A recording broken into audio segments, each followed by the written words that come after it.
ভগবান জি কেন যে আমার ব্যবসায়ী কপাল দিয়ে পৃথিবীতে পাঠিয়েছে আমি নিজে বুঝতে পারিনি। দাদা যে ব্যবসায় হাত দিচ্ছি কোনো ব্যবসায় ঝাড় খাচ্ছি না, পুরো বড় বড় করে ঢুকে যাচ্ছি। ওই যে ভোটে কদিন আগে একটা ভুসিমাল দোকান করেছিলাম, কি বলবো দাদা, দোকানের কি সেল, প্রত্যেক দিন 20 থেকে 30 টাকা বেচা কেনা, 80 থেকে 90 টাকা বাকি।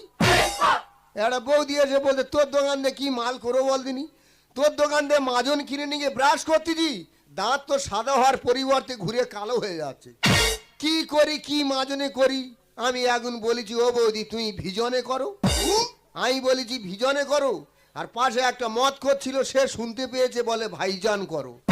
দাদারে ভোটের আগে ইস্যু নিয়ে কি মার মেরে দোকান ভেঙে গুড়িয়ে দিল, সঙ্গে সঙ্গে ব্যবসা চেঞ্জ।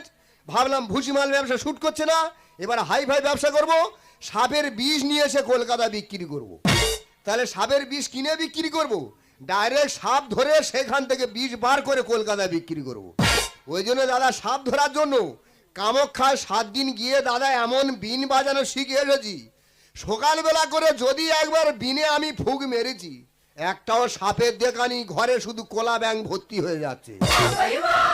ভাবলাম সকালে বাজাচ্ছি বলে হয়তো ডিস্টার্ব হচ্ছে, তাহলে সময় চেঞ্জ করে দিই।